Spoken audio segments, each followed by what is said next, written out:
Fala galerinha, beleza? Passando aqui para deixar mais uma informação para vocês. E na verdade uma informação muito importante, né? A gente tem passado tempos difíceis aqui no Canil. A gente tem acompanhado cada situação terrível que tem acontecido em outros lugares com alguns dos nossos amigos. Isso tem influenciado demais a gente a gravar esse vídeo aqui. É um assunto muito delicado, mas é a realidade, né? A gente veio falar nesse vídeo, na verdade, com muita preocupação, né? Sempre mantendo bastante cuidado com aquilo que vai ser dito, com a questão da ética, a questão da moral, para a gente não ofender ninguém. Mas é muito importante destacar esse tema, né? Não confie 100% em veterinário. Aí você vai me perguntar, Thiago, o que você está falando? Então eu vou contar uma história para vocês, na verdade duas histórias. A primeira aconteceu com uma amiga minha e ela me ligou, depois que aconteceu, ela me ligou e já tinha acontecido a tragédia e aí não tinha mais o que ser feito. Porém, ela me contou toda a história e eu fiquei muito triste com essa situação e eu vou contar para vocês.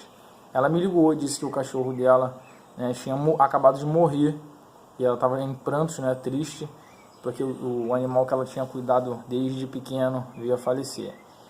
O que aconteceu? Na última chuva que teve, né, na grande chuva que teve, que afetou o município de Maricá, de São Gonçalo, os municípios ao redor daqui, de onde a gente fala agora, a casa dela sofreu com um alagamento, né, o terreno ficou cheio de água e esse animal teve contato com essa água proveniente de esgoto, né, e aí, após essa chuva, o animal começou a entrar em estado depressivo, né? Começou a deprimir, começou a ficar caidinho, amuado, parou de comer, parou de se alimentar da forma que fazia normalmente. E 2, 3 dias após isso, ela percebeu que ele estava num mal que não estava vendo melhora. E aí ela entrou em contato com o veterinário, né? Ela fez o contato com o veterinário. Devido ao tamanho do animal e a dificuldade de locomoção que ela tinha, ela fez contato com a clínica e pediu que o veterinário fosse até a residência dela para analisar a situação do animal dela, né, do cachorro dela, e desse um diagnóstico e fizesse uma possibilidade para salvar e transferir, né, e passar por aquela dificuldade que ela estava passando. E aí o que acontece? O veterinário foi à casa dela, realmente foi à casa dela. Ao chegar lá, ela passou o que tinha acontecido, todas as informações, disse para ele, né, que suspeitava ser leptospirose por conta da questão da água, né, de ser esgoto. Então ela ficou com essa preocupação de ser. O veterinário ouviu o que ela disse para ela que não era leptospirose e que o quadro era de sinomose. E aí ela perguntou, mas existe tratamento para esse tipo de problema? Aí ele falou assim, tem tratamento sim. Mas vale a pena pelo estado dele? Como é que vai fazer essa situação no estado dele? Ele falou assim, não, nós vamos entrar com a medicação aqui para ele e logo depois disso ele vai começar a fazer um outro tratamento para ver se ele fica melhor. Pode até ter sequelas, porém a gente vai começar o tratamento dele imediatamente. Aí ela perguntou, ele aguenta essa medicação? Aí ele falou, não, aguenta sim. Aí beleza. Ele foi, aplicou o veterinário, né? A pessoa, não estou falando o veterinário, mas pode ser a veterinária, tá? Só para poder não descrever muito bem, porque algumas pessoas de repente podem conhecer essa pessoa que a gente está tratando aqui. E aí o veterinário foi, aplicou a medicação e no ato da aplicação da medicação o animal começou a espumar. Começou a fazer, a saliva começou a espumar na boca e ela em desespero perguntou para ele assim, se isso é normal? Ele falou, não, isso é normal, é por causa da medicação. E aí virou as costas e falou para ela, passa lá depois para você pegar a receita da continuidade do tratamento, e foi embora. 30 minutos depois, para ser exato, o cachorro veio a óbito e até hoje ninguém deu uma satisfação para ela e ela não sabia o que o animal tinha e perdeu o animal por conta dessa situação. Então ela não teve a possibilidade de ter uma segunda opinião, ela não teve a possibilidade de consultar. E eu estou narrando isso tudo por quê? Porque a gente pode destacar algumas coisas que aconteceram que poderiam ter sido evitadas. Vamos lá. Thiago, você está botando a culpa no cachorro ter morrido no veterinário? Não, não é isso que eu estou querendo dizer. O que eu estou querendo dizer é o seguinte, Se ela faz uma consulta com o veterinário vai à residência dela, verifica a sintomática do animal, né? Ignora o histórico de que tem acontecido, não procede com a retirada do exame do sangue para fazer um exame de sangue, fazer uma avaliação melhor no animal, não faz essa verificação, simplesmente pela patologia, que pode ser de outras doenças também, né? Apresentam a mesma patologia, falta de apetite, febre, né? Um animal prostrado, isso tudo pode acontecer por diversos tipos de doença, e simplesmente ele aplica um remédio, tá? Qual o remédio ele aplicou? Qual a medicação? Qual a droga que ele utilizou? Ninguém sabe. Ela não teve a expertise de perguntar, certo? Se foi um antibiótico, foi um anti-inflamatório, um antihepático, um antitérmico, né? Um analgésico. Qual foi essa medicação? E por que teve essa reação tão rápida da medicação do cachorro começar a salivar? Eles não tiveram cuidado nem de levar esse animal para a clínica, para fazer o exame, para colocar no soro, haja visto que esse animal já estava desidratado, porque ele já estava sem se alimentar e sem consumir água há um período. Então ele deveria ter levado esse animal para a clínica, fazer os exames, fazer todo o acompanhamento, um local onde ele tinha os aparatos para acompanhar esse animal. Então, assim, são várias indagações que eu falo para você, não confie 100%. Né? Hoje existe muita tecnologia, muita informação, existe muitas possibilidades de consultar. Não estou querendo dizer que você tem que questionar a formação do veterinário, nem que todos os veterinários são ruins, mas hoje, infelizmente, hoje no mercado existem profissionais bons e profissionais ruins em qualquer profissão. Pode ser do Uber ao engenheiro, pode ser do padeiro ao arquiteto.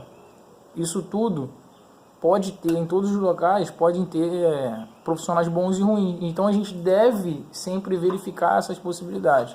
A gente vai questionar, vai pagar 2 vezes a consulta, uma consulta aqui, uma consulta lá, com 2 veterinários. Não, é você ter uma segunda opinião. Pode ser de uma pessoa que você conheça, que entenda, que já tenha passado por uma situação semelhante, um parente, né? Alguém que te dê uma segunda opinião ou que indague algo que você não consiga ver, porque no momento que você está com essa situação de um animal com uma patologia doente, às vezes a gente fica preocupado somente em salvar. Então qualquer coisa que disserem para a gente vai tentar fazer para salvar o animal, e aí acaba caindo nessa situação.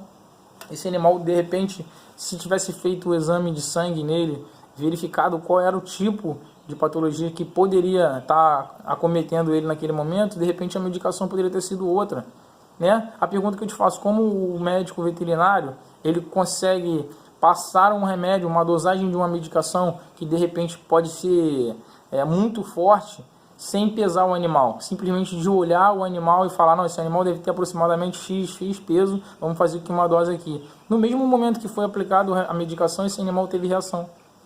Deu para entender? Então é esse tipo de questionamento que eu quero que você que está assistindo esse vídeo, que eu quero que você que participa aqui do canal, que você está no Instagram, que está no meu Facebook, que você que acompanha nosso trabalho aqui, que você tenha essa maldade. O segundo caso foi um dog que é nosso aqui, do canil. A gente está com ele aqui ainda, né? Um filhote. Depois eu vou divulgar isso, contar a história dele direitinho, com todos os detalhes para vocês.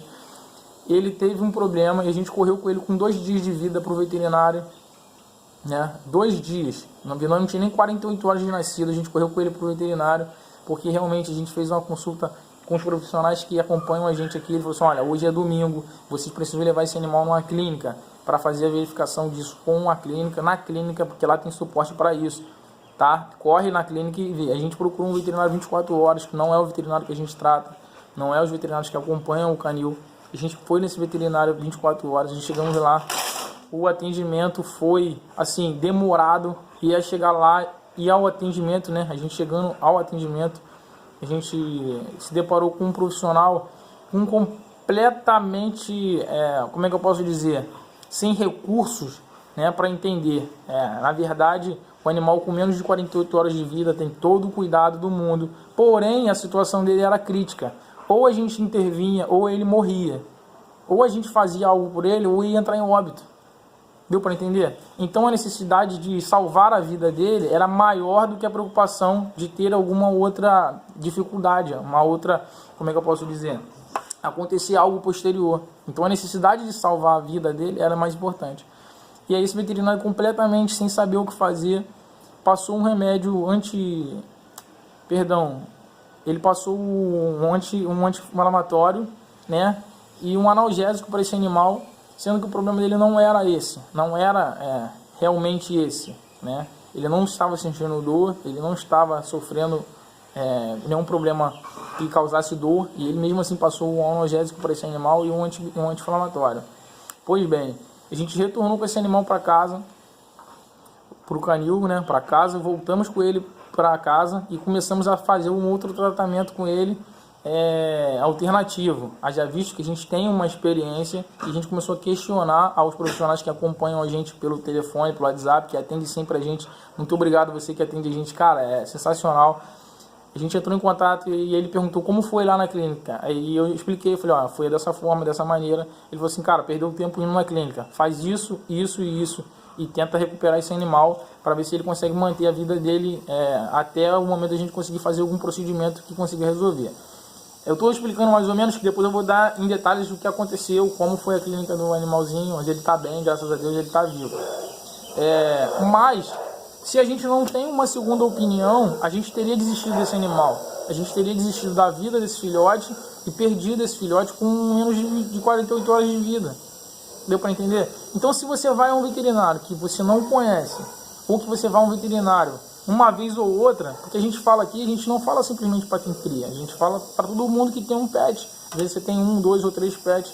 Às vezes você leva no veterinário que é alternativo, é aquele veterinário que tem naquele momento, e ele passa uma medicação, ele passa uma informação para você, e você acredita naquilo com todas as forças, porque você quer salvar um animal. Mas existem muitas possibilidades. Uma delas é você dar um Google. O Google hoje te salva muito, salva a gente demais, porque quase todo medicamento tem bula online. Quase todo medicamento, qualquer droga que você vai adquirir na farmácia, na casa de ração, na agropecuária, você tem bula online. Então você consegue questionar, verificar a posologia dentro da bula, ver lá qual a quantidade. Você consegue ver contraindicações, que são as coisas muito importantes, as indicações e as contraindicações. Então você consegue acompanhar e questionar. Primeira coisa, cheguei no veterinário, vai aplicar o que no meu cachorro? Isso é o que? Isso é antibiótico, anti-inflamatório, antitérmico? É o que você está aplicando nesse meu animal? Por que você está fazendo isso? E qual a dosagem que você está fazendo? X peso para X grama? Como é que é isso que você está aplicando para esse animal? Qual é a patologia que esse animal tem? Peça explicações. Você que é criador, assim como eu, assim como minha esposa, assim como outros colegas que criam, a segunda opinião é a sua. Talvez você já tenha passado por essa situação e você recorra ao veterinário para pegar uma prescrição, para que tenha um acompanhamento, e você já pode sozinho ter essa segunda opinião. Você não precisa consultar mais ninguém. Mas é sempre necessário que você tenha essa visão e esse entendimento. Se você não tem essa visão e esse entendimento, busque informações, pesquise, analise, caso a caso, converse com quem saiba, manda um zap, liga, faz alguma coisa e corre atrás disso para que você consiga salvar o teu animal. Então não confie 100% em veterinário. Não estou aqui dizendo que o veterinário não serve, pelo contrário, eu sou grato aos veterinários que me atenderam, né? Foram 3 veterinários que atenderam a gente após a consulta de 24 horas. A gente conseguiu fazer contato com os veterinários que cuidam dos nossos filhotes aqui, né? Não vou narrar o nome aqui porque fica muito chato, né? Mas eu agradeço pessoalmente a todos eles.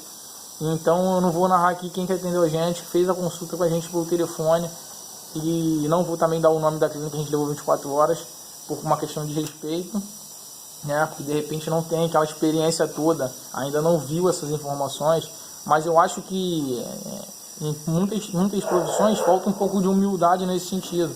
Não é porque você é habilitado, que você tem aquela habilitação, que você é competente o suficiente para fazer tal procedimento, né? Não é porque você tem uma carteirinha igual a minha, por exemplo, do CAL, que eu sou arquiteto, não é porque eu sou arquiteto que eu tenho habilitação, que eu tenho capacidade de fazer qualquer coisa. Eu tenho habilitação para fazer algumas coisas eu não sei fazer.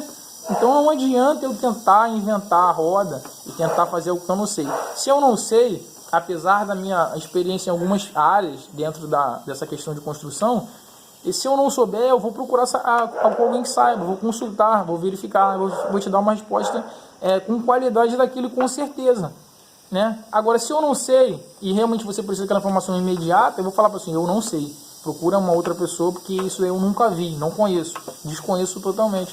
E isso é o que falta muitas vezes em algumas profissões, um pouco mais de humildade, de tato, para que as pessoas consigam acreditar que você é um profissional de qualidade. Ser profissional de qualidade não é ter habilitação, é você conseguir fazer um atendimento digno e ajudar as pessoas. Então, volto a dizer, não confie cegamente, 100% no que o veterinário está te falando naquele momento. Verifique, consulte, pesquise, analise, questione, vai atrás, pergunta para quem entende, tira uma dúvida com outro veterinário, leva uma outra consulta, faz alguma coisa que possa ajudar você a salvar o seu animal. Beleza? Então fica esse meu recado aqui. Se você curtiu esse vídeo, curtiu essa ideia, pegou essa visão, compartilha, marca as pessoas, ajuda a gente a caminhar nesse sentido, a continuar fazendo os nossos vídeos aqui, mas sempre com qualidade, com técnica, né, com informação, para que a gente consiga divulgar o máximo conhecimento, o máximo de conhecimento que a gente tem, porque aqui a gente não está aqui para acumular o conhecimento, mas simplesmente para compartilhar o conhecimento. Agradecer a vocês que estão sempre apoiando a gente aqui no canal, no Instagram, no Facebook. Então, galera, tamo junto. Obrigado. Ativa esse sininho maldito aqui do YouTube para que a gente consiga alcançar sempre mais pessoas aí com essas informações. Valeu, pessoal. Forte abraço.